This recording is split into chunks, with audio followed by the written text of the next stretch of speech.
Welcome to KRA's The Hub, the official podcast of KRA Corporation. And now get ready to hear workforce topics and trends you need to know on the go. Well, welcome to KRA's The Hub podcast. Today, this is Jonathan Overall, host of KRA's The Hub. Today, I'm joined by a colleague of mine with KRA, Derrick Colbert. Derrick, welcome to The Hub. Thank you for having me. It's good to be back with you today, Jonathan. Definitely, yeah. It's been a few months since the last time we collaborated here. And since then, Derrick, you have started a new role with KRA. Share that with our audience today, a little bit about your role, background, and what your primary focus is in this new opportunity. Well, thank you for that. And first and foremost, I just want to say thank you for being a great colleague over the course of the past 2 years as well. So I truly appreciate it. And thank you for all the work that you have done for KRA during your tenure here as well. I would truly say that it's good to be coming behind folks such as yourself and also Joseph as well. So my current role here at KRA, I'm the Managing Director of Operational Excellence. What does that long title means? I primarily work closely with our programmatic operations team to ensure that we are meeting and exceeding our contractual benchmarks. And also I work closely with the team as well to set forth the strategies to make sure that we are optimizing our performance as well. So in a nutshell, that's what that long title means. Well, thank you for that. And congratulations, Derrick, on this new role. We're excited to see as you have stepped into this new role, the opportunity that's going to bring to the company. And I really believe it sets up today what we're going to talk about, where you are going to be presenting a workshop at the 2025 SETA Spring Conference in Myrtle Beach, South Carolina. And the title of your workshop is Effectively Engaging Returning Citizens. Now, can you start off by talking about why this topic is important for today's workforce landscape? Thank you for that question. I truly believe that as workforce practitioners, it's important for us to understand how we effectively engage this particular special population. Returning citizens is an untapped labor market, or a labor pool, let me say that, an untapped labor pool that a lot of employers historically has overlooked because of their backgrounds. But when you think about a returning citizen or a second chance individual, you really will understand as an employer, they are some of your most hardworking, some of your most loyal employees that you can have as well. So as we do this work as workforce practitioners, it's important for not only workforce boards, but also providers as well to really understand how you engage this special population and really help them to get skilled up and move into some life-sustaining opportunities as well. Because once you help a returning citizen gain meaningful employment, then you're not only helping that individual, but you're also helping that family as well. You're also helping that community as well to become better. Because we all know when a returning citizen or second chance individual is afforded a life-sustaining employment opportunity, it decreases their chances of going back or returning to prison as well. But also, it also helps stabilize the community or in that family that has historically been without that father figure or even that mother figure as well for an extended period of time. So that's why it's important. Yeah, that's great. I think that's one of the keys. A lot of times our focus is on the impact of employment, our connection with the employers, the awareness. I know you addressed that, but also what you just brought up, I think is really important, taking a step back and putting ourselves in the shoes of those who are reentering the community and the impact of employment on their life. And along that journey, there are barriers to success. There are things that come up. There are factors that may hinder employment or just the experience of coming back into the workforce, emotional challenges, psychological challenges. Can you share some examples of how these barriers might manifest and what employers or workforce professionals can do to address them? Great question again. So when you think about an individual that has been incarcerated for an extended period of time, incarcerated individuals experience all levels of trauma that a lot of times us in the free world really can't think about nor fathom, right? So just think about this for a second, and please allow me to paint the picture. You are an individual that has been removed from out of society, and you was going about your normal day, waking up in the morning when you wanted to, probably going to work, taking your children to school, picking them up, dropping them off, running errands for your mother, and so forth. Now that whole life that you once knew has been stripped away from you, and now you have to sleep inside of a somewhat of a closet for an extended period of time as well. And then just to go into survival mode while you are incarcerated, that's another trauma that they deal with as well. Then you have to think about the impact that it has on that individual when they are removed from their family. And if the family, for whatever reason, doesn't have the economic means to support that individual while they're incarcerated, that only drives a deeper wedge between the incarcerated individual and the family as well. So now you have to think about the mental trauma that the individual is going through, some of the physical trauma that the individual has experienced by being incarcerated, and not only that, the abandonment that they experience as well, not only from their family but other they support system as well. So now you go through that whole cycle of being incarcerated. Now you are seeking to re-enter society. And now you have this label on you as being a returning citizen, an ex-con, a second chance individual. Now you have to figure out how you need to navigate that label in order for you to get your life back on track of what you once had, right? So when you think about the actual mental health and the mental health trauma that an individual experiences, it's important for workforce practitioners to truly understand how we need to deal with the whole person versus only looking at that individual as the label that they have as well. Yeah, that lens really goes beneath the surface of what we might see or think on the outside, and really dealing with the person and their experiences along the way. Thank you for painting that picture for us.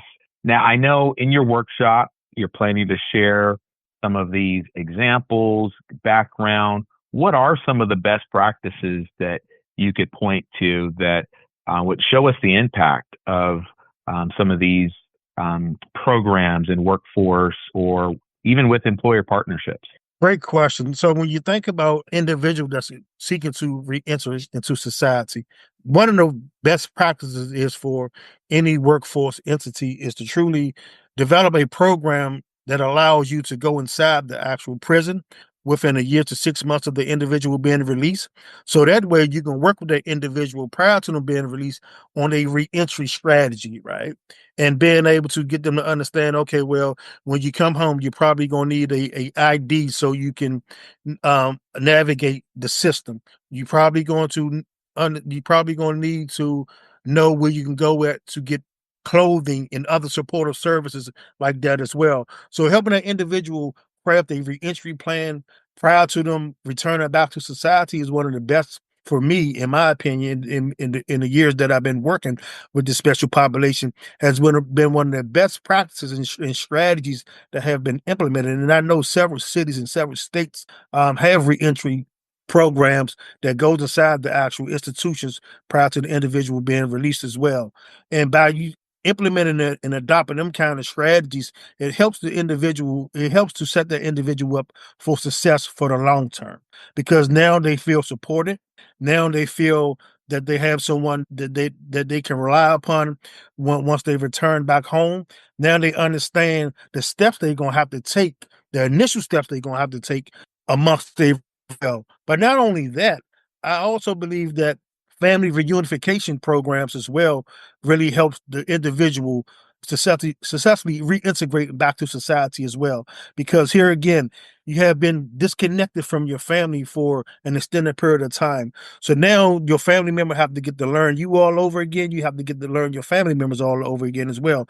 So being able to have family integration on the front part also is one of the best strategies as well. But not only that, getting the actual second chance individual over returning citizen to understand if they had a job while they was incarcerated, that use that as work experience as well. So really getting them to truly understand how they can take them skills that they have been able to learn while they was incarcerated, and especially if some of these institutions have training programs as well, or even work programs, they can use them transferable skills to get themselves employed in the free world as well. But they have to be able to understand how they can develop a resume, yet how they can develop a resume based upon their transferable skills as well. So I believe it's good for workforce practitioners to truly understand that incarcerated individuals have transferable skills, and how and what we need to do to help them realize how they can transfer them skills into the free world. That's great. And I know in your work now and probably going back in the past, you have learned some things that work well and things that don't work well in working and designing reentry programs. And KRA, one of the primary core values is continuous quality improvement, learning, doing, reviewing, making tweaks, making adjustments to perfect program design. Now, if you were starting at the very beginning and you were designing a reentry program, what components would you start with, and what would the steps be that you would take, whether it's partners, employers, ways of engaging the reentry population? What would be some of the steps that you would take to start and to design a reentry program? Wow, great question, Jonathan.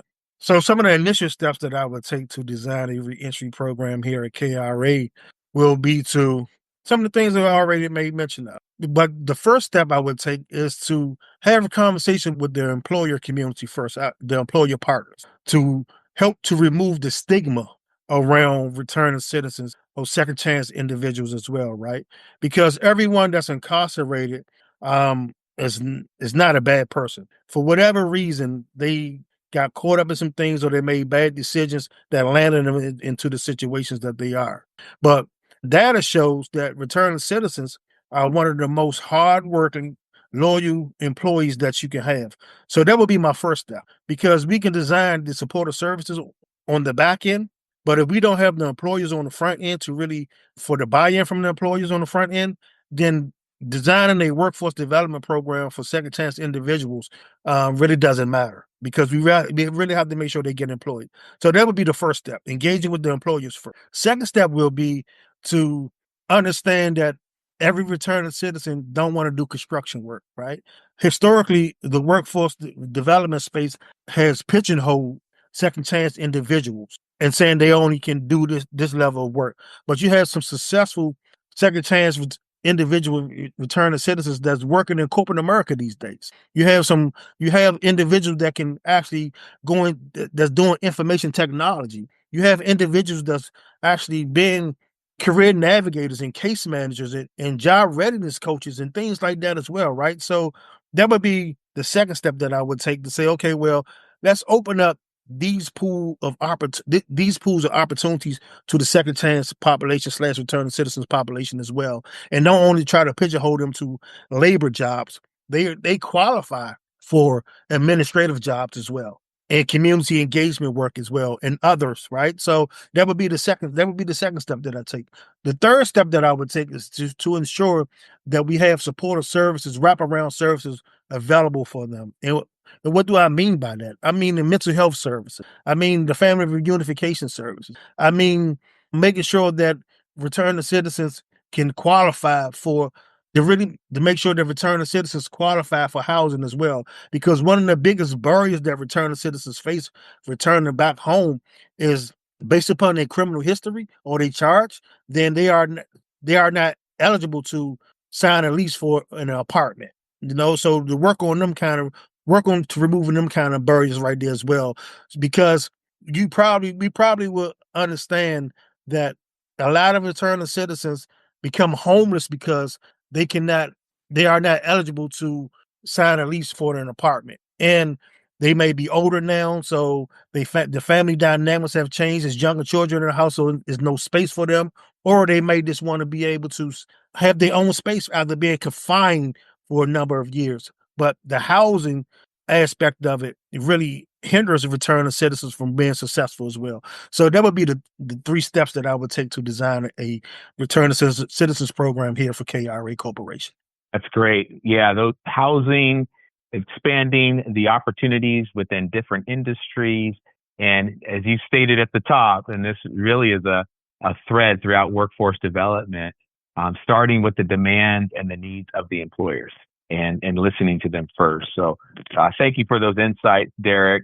Now, I want to hear from you any examples or success stories that you've worked with or come across in your role, of any individuals or maybe even an organization that has truly demonstrated impact in effectively engaging returning citizens in the workforce development, and or somebody, an individual who rose through and is an example or epitome of somebody who is a success of the programs that were designed to help get them back on the right foot in the workforce. Wow, Jonathan, I really want to shout out some organizations, but I want to be mindful because if I start calling an organization, then I'm gonna leave someone out. And we all know when you start leaving folks out, then people feel slighted. So I'm gonna stay away from calling out individual organizations. But I will say that Washington D.C. has a phenomenal Return to Citizens program that's ran by the Mayor's Office of Return to Citizens Affairs. I will also venture out and say the city of Philadelphia has a robust Return to Citizens program as well. I know the state of Louisiana has a real robust Return to Citizens program as well. And I can go on and on down the list.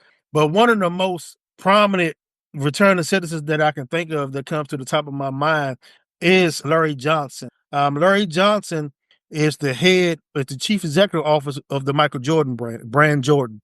At the age of, I don't know if he was 17 or 18 years old, he got caught up into some trouble, committed murder, and he spent a long part of his life incarcerated. It was only recently that Larry Johnson decided to share his story because he felt like made it. He arrived to a certain stature in life, and he also understood the importance of sharing his story so he can help others navigate life after incarceration as well.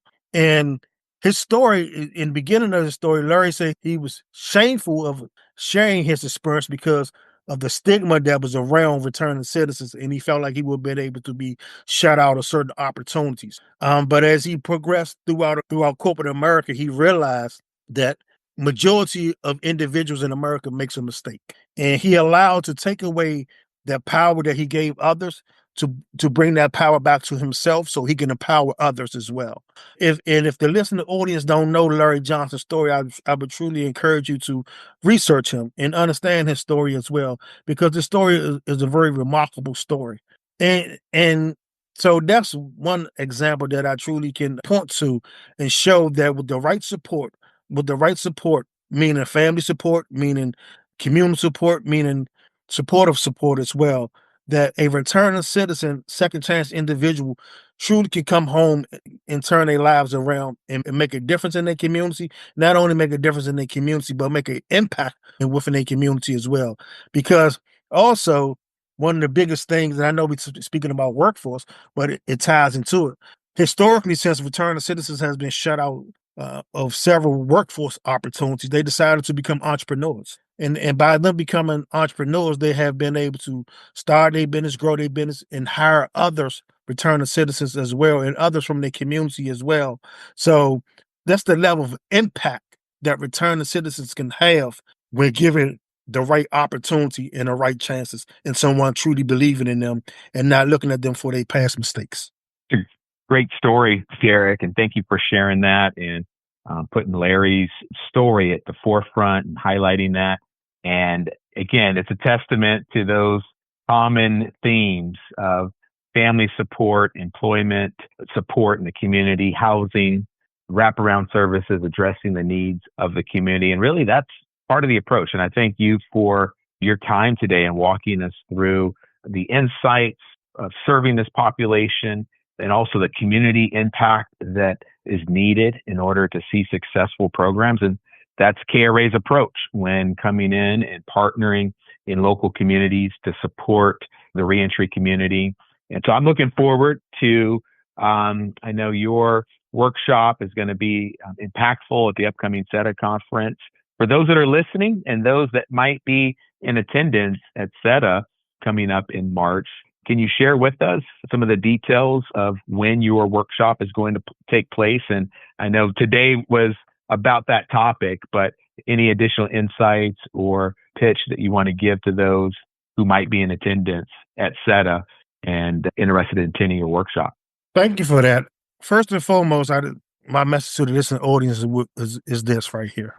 Just because someone has a label on them does not disqualify them from receiving the same level of support that you will give to a dislocated worker, the same level of support that you will offer to a young person, the same level of support that you will offer to an adult worker in your program as well.